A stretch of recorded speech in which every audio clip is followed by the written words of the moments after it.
Hello दोस्तों, आज है 28 मई और 28 मई के करंट अफेयर के जो भी इम्पोर्टेंट क्वेश्चन बनते हैं आज हम उनके बारे में डिस्कस करेंगे। इसकी पीडीएफ आपको टेलीग्राम चैनल सीटी करंट अफेयर्स पर मिल जाएगी और ये वीडियो रोज़ाना सुबह 7 बजे से पहले आ जाती है। तो चलिए पहला क्वेश्चन देखते हैं।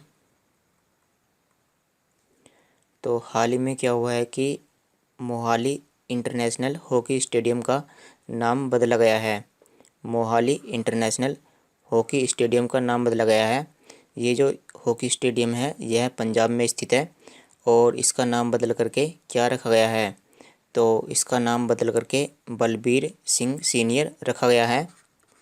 तो ये बलबीर सिंह सीनियर हैं जो 3 बार ओलंपिक में पदक जीत चुके हैं और इन्हीं के नाम पर ही मोहाली इंटरनेशनल हॉकी स्टेडियम का नाम बदल करके बलबीर सिंह सीनियर रखा गया है।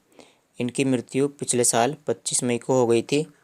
इनकी मृत्यु कब हुई थी? पिछले साल 25 मई को हुई थी। तो इन्हीं की पुण्यतिथि के अवसर पर जो पंजाब के खेल मंत्री हैं उन्होंने मोहाली इंटरनेशनल हॉकी स्टेडियम का नाम बदल करके बलबीर सिंह सीनियर रखा है। तो गोल्डन स्टीवी अवार्ड किसने जीता है? गोल्डन स्टीवी अवार्ड, यहाँ पर देखिए स्टीवी अवार्ड। तो गोल्डन स्टीवी अवार्ड किसने जीता है? तो यह जीता है स्पाइस जेट ने, स्पाइस हेल्थ ने। इस कंपनी का नाम क्या है? Spice health. यह एक मेडिकल कंपनी है और इसको ये अवार्ड किस लिए मिला है? इसको ये अवार्ड इसलिए मिला है क्योंकि जब हम कोरोना की टेस्टिंग कराते हैं तो वो जो रिपोर्ट आती है, रिपोर्ट को हम बोलते हैं ICPCR। रिपोर्ट का नाम क्या होता है? RT-PCR। RT-PCR। तो इस रिपोर्ट का खर्चा जो था पहले बहुत ही ज़्यादा था, लेकिन इस कंपनी ने, स्पाइस हेल्थ ने, ये जो कोरोना की टेस्टिंग की जो खर्चा था उसने बहुत ही कम दाम में उसकी टेस्टिंग की। स्पाइस हेल्थ ने जो कोरोना की टेस्टिंग है वो बहुत ही कम मूल्य में की, तो इसी के लिए ही इसको गोल्डन स्टीवी अवार्ड दिया गया है। और इसने लगभग 2.2 मिलियन RT-PCR टेस्टिंग की है। 2.2 मिलियन का मतलब कितना है? अगर इसको हम लाख में बदलना चाहते हैं तो इसमें हम 10 से मल्टीप्लाई करेंगे तो ये कितना हो जाएगा? 22 लाख। तो हाल ही में किस IIT संस्थान ने स्मार्ट विंडो विकसित की हैं? तो वो जो IIT संस्थान है उसका नाम क्या है? तो IIT संस्थान का नाम है IIT गुवाहाटी। तो इसने एक स्मार्ट विंडो विकसित की है और ये जो स्मार्ट विंडो हैं ये ऐसी हैं कि अगर हम, जैसे इनसे सूर्य की किरणें आर पार होती हैं, तो सूर्य के जो प्रकाश को हम इन स्मार्ट विंडो में नियंत्रित कर सकते हैं। नियंत्रित का मतलब ये है कि हम अंदर की तरफ कितना प्रकाश भेजना चाहते हैं तो उसको हम यहाँ पर कंट्रोल कर सकते हैं। तो स्मार्ट विंडो किसने विकसित की है? IIT गुवाहाटी के प्रोफेसर हैं और उनका नाम क्या है? डॉक्टर देवव्रत सिकंदर और आशीष कुमार चौधरी। तो केवल आपको इतना ही याद रखना है कि ये जो स्मार्ट विंडो है यह किसने विकसित की है? तो यह IIT गुवाहाटी ने विकसित की है। ये जो IIT गुवाहाटी है ये कहाँ पर स्थित है? जैसे कि ये गुवाहाटी, ये जो गुवाहाटी शहर है ये कहाँ पर स्थित है? यह असम में स्थित है। तो IIT गुवाहाटी भी असम में स्थित है। अगर हम IIT कानपुर की बात करें तो यह यूपी में स्थित है और IIT दिल्ली दिल्ली में स्थित है और IIT पटना यह बिहार में स्थित है। तो ये जो स्मार्ट विंडो विकसित की गई है ये सौर विकिरण को फिल्टर कर सकते हैं और साथ में लंबी तरंग वाली इंफ्रारेड किरणों को प्रतिबंधित कर सकता है। तो जो इंफ्रारेड किरणें होती हैं जो हानिकारक होती हैं तो उनको भी ये जो गिलास है ये रोक सकता है। तो ये हैं खिलाड़ी, ये पहलवान हैं, ये कुश्ती लड़ते हैं और इनका नाम क्या है? इनका नाम है सुशील कुमार और इनके ऊपर एक मुकदमा हुआ है कि इन्होंने एक 23 वर्षीय पहलवान सागर धनखड़ की मौत, मतलब कि मौत के मामले में शामिल हुए थे। तो इसी के लिए जो उत्तर रेलवे जोन है, उत्तर रेलवे जोन ने सुशील कुमार को निलंबित यानी सस्पेंशन या सस्पेंड कर दिया है। उत्तर रेलवे जोन ने सुशील कुमार को सस्पेंड कर दिया है क्योंकि जो खिलाड़ी सागर धनखड़ हैं उन्हीं की मौत के लिए तो इन पर 1 लाख रुपए का इनाम भी रखा गया था और उसकी वजह से अभी ये पकड़े जा चुके हैं और अभी इनके खिलाफ़ जो है कार्रवाई की जाएगी और जब ये पता चलेगा कि क्या मामला हुआ था। तो क्या है कि जब कोई खिलाड़ी जो पदक जीतता है, ओलंपिक पदक जीतता है, तो उसको जो रेलवे है, भारतीय रेलवे, उसको वह कुछ ना कुछ काम दे देती है। तो ये उत्तर रेलवे में वरिष्ठ वाणिज्यिक प्रबंधक के रूप में कार्य करते थे। तो जो उत्तर रेलवे है उसने सुशील कुमार को इस पद से निलंबित कर दिया है।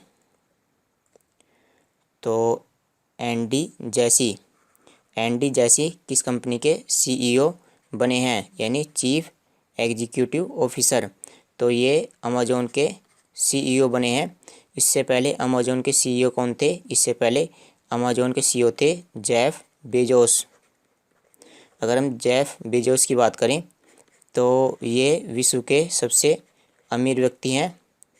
ये कौन है? विश्व के सबसे अमीर व्यक्ति हैं और इन्हीं की कंपनी है अमेजोन। तो इन्होंने अमेजोन के सीईओ कौन बनाए हैं? इन्होंने अमेजोन के सीईओ बनाए हैं एंडी जैसी। ये हैं एंडी जैसी। और खुद जो जेफ बेजोस हैं वो अमेजोन के कार्यकारी अध्यक्ष रहेंगे। ये किस पद पर कार्य करेंगे? ये कार्यकारी अध्यक्ष के पद पर कार्य करेंगे। तो चलिए अमेजोन के बारे में जान लेते हैं। तो इसकी स्थापना 5 जुलाई 1994 में हुई थी। 5 जुलाई। अब देखो ये जो एंडी जैसी हैं ये 5 जुलाई से सीईओ के पद पर कार्य करने वाले हैं। और इसकी स्थापना भी कब हुई थी? 5 जुलाई 1994 में। इसका मुख्यालय कहाँ पर है?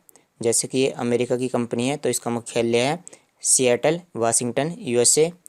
और इसके सीईओ कौन बने हैं? एंडी जैसी। और इसके फाउंडर कौन है? अमेजोन के फाउंडर हैं Jeff Bezos. Rudolf V Schindler पुरस्कार जीतने वाले पहले भारतीय कौन बने हैं? तो ये पुरस्कार का नाम है रुडोल्फ वी शिंडलर।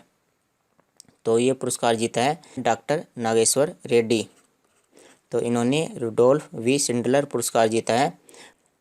तो 1971 के युद्ध नायक कर्नल पंजाब सिंह का निधन हो गया है। पंजाब सिंह का निधन हो गया है। तो क्वेश्चन ये है कि 1971 में भारत का किस देश के साथ में युद्ध हुआ था? 1971 में भारत का पाकिस्तान के साथ में युद्ध हुआ था। 1971 में क्या हुआ था कि भारत ने बांग्लादेश को पाकिस्तान से आज़ाद कराया था। चलिए जो सशस्त्र सेना है तो उनके बारे में जान लेते हैं। तो वायुसेना अध्यक्ष कौन है? RKS भदौरिया। नौसेना अध्यक्ष कौन है? करमवीर सिंह। और थल सेना अध्यक्ष कौन है? मनोज मुकुंद नरवाने। और भारत के पहले CDS कौन बने हैं? भारत के पहले CDS बने हैं विपिन रावत। ये हैं विपिन रावत। और इनका नया पद, मतलब कि ये जो CDS है ये नया पद जनरेट किया गया है। और जो सर्वोच्च सेनापति होते हैं तीनों सेनाओं के, वो कौन है? रामनाथ कोविंद। केंद्रीय महिला और बाल विकास मंत्रालय। तो इस मंत्रालय की मंत्री कौन है? इस मंत्रालय के मंत्री हैं स्मृति ईरानी। तो उन्होंने क्या करा है कि उन्होंने घोषणा की है कि जितने भी दूतावास हैं, जितने भी एम्बेसी हैं दूसरे देशों में, उनमें 1 स्टॉप सेंटर खोले जाएंगे। तो क्वेश्चन ये है कि कितने देशों में 1 स्टॉप सेंटर खोले जाएंगे? तो अभी 9 देशों में 1 स्टॉप सेंटर खोले जाएंगे और बाद में इनकी संख्या बढ़ाई भी जाएगी। तो चलिए जान लेते हैं कि 1 स्टॉप सेंटर होते क्या हैं। तो जो महिलाएं विदेश में काम करती हैं तो उन्हीं की सुरक्षा के लिए ये 1 स्टॉप सेंटर खोले जाएंगे। और 1 स्टॉप सेंटर में कई सारी सुविधाएं मिलेंगी महिलाओं के लिए, जैसे ये परामर्श कर सकती हैं और पुलिस सहायता भी ये 1 स्टॉप सेंटर में ले सकती हैं। पुलिस सहायता, कानूनी सहायता, आपातकालीन सहायता, स्वास्थ्य सेवा और आश्रय सुविधा। तो इस तरह से ये अनेक सुविधाएं, ये जो महिलाएं हैं जो विदेश में काम करती हैं और जो भारतीय मूल की हैं, तो 1 स्टॉप सेंटर में जाकर के ये वाली सुविधाएं ले सकती हैं। और 1 स्टॉप सेंटर अभी 9 देशों में ही खोले जाएंगे। और उन देश के नाम क्या हैं? Bahrain, Kuwait, Oman, Qatar, UAE, Australia, Canada, Singapore और सऊदी अरब। अमेरिकी राष्ट्रपति जो बाइडेन ने निम्न में से किस भारतवंशी को वाणिज्य विभाग के महानिदेशक के तौर पर नियुक्त किया है? तो अमेरिका में वाणिज्य विभाग के महानिदेशक कौन बने हैं? तो उनका नाम है अरुण वेंकटरमन। तो चलिए अमेरिका के बारे में जान लेते हैं। तो अमेरिका की राजधानी क्या है? Washington DC. अमेरिका उत्तरी अमेरिका महाद्वीप का देश है। अमेरिका क्या है? अमेरिका उत्तरी अमेरिका महाद्वीप का देश है। और अमेरिका को ही हम क्या बोलते हैं? यूएसए यानी यूनाइटेड स्टेट ऑफ अमेरिका। यहाँ की मुद्रा है यूएसडी यानी अमेरिकन डॉलर। और यहाँ के राष्ट्रपति कौन है? Joe Biden. चलिए हाल ही में अमेरिका के व्हाइट हाउस में ही वरिष्ठ सलाहकार कौन बने हैं? उनका नाम है नीरा टंडन। तो आप इसको भी याद कर सकते हो। तो एक कंपनी है और कंपनी का नाम है MGM, मेट्रो गोल्डविन मेयर। तो ये जो कंपनी है इसको किसने ख़रीदा है? इसको अमेजन ने ख़रीद लिया है। ये जो कंपनी है यह फिल्म बनाती है और यह हॉलीवुड की कंपनी है। यह क्या है? हॉलीवुड स्टूडियो है। मतलब कि ये जो हॉलीवुड की फिल्में होती हैं उनको ये शूट करती है। और इस कंपनी ने 180 ऑस्कर अवार्ड भी जीते हैं। MGM ने 180 ऑस्कर अवार्ड भी जीते हैं। और इस कंपनी को किसने ख़रीदा है? अमेजोन ने। आपने ये वाला जो लोगो है देखा होगा जब फिल्म स्टार्ट होती है। तो किस राज्य के राज्यपाल सत्यदेव नारायण ने संपत्ति क्षति वसूली विधेयक 2021 को मंजूरी दी है? तो क्वेश्चन ये है कि सत्यदेव नारायण किस राज्य के राज्यपाल हैं? तो ये हरियाणा के राज्यपाल हैं जिन्होंने हाल ही में संपत्ति क्षति वसूली विधेयक 2021 को मंजूरी दी है। और इस विधेयक के तहत क्या किया जाएगा? इस विधेयक के तहत जो व्यक्ति जो सरकारी संपत्ति है उसको नुकसान पहुंचाते हैं तो उनसे वो जो वसूली है वो की जाएगी। यानी अगर उन्होंने कोई भी जैसे सरकारी बसें हैं या सरकारी कोई भी चीज़ है, अगर वो उसको नुकसान पहुंचाते हैं तो उसका जो हर्जाना है वो व्यक्ति प्रदान करेगा। भारत और किस देश ने 2 प्रमुख रक्षा समझौतों का नवीनीकरण किया है जो समुद्री सुरक्षा और सैन्य सहयोग को बढ़ाने पर केंद्रित हैं? तो भारत और किस देश ने रक्षा समझौतों का नवीनीकरण किया है? तो भारत और ओमान ने 2 रक्षा समझौतों का नवीनीकरण किया है। और जो रक्षा समझौते हैं उनका नाम क्या है? पहला तो है समुद्री सुरक्षा और दूसरा है सैन्य सहयोग। सैन्य सहयोग का क्या मतलब है? सैन्य सहयोग का मतलब है कि ये जो अपनी सेना की टेक्नोलॉजी है वो आपस में साझा करेंगे। और समुद्री सुरक्षा का मतलब है कि ये दोनों मिलकर के जो यहाँ पर देखो आप ओमान और इंडिया की आप स्थिति यहाँ पर देख सकते हो। यहाँ पर ये है ओमान और इनके बीच में है यहाँ पर अरब सागर। तो अरब सागर में ये क्या करेंगे? ये दोनों ही अरब सागर में रह करके समुद्री सुरक्षा प्रदान करेंगे। तो इससे क्या होगा कि जो समुद्री सुरक्षा है तो वो बढ़ जाएगी।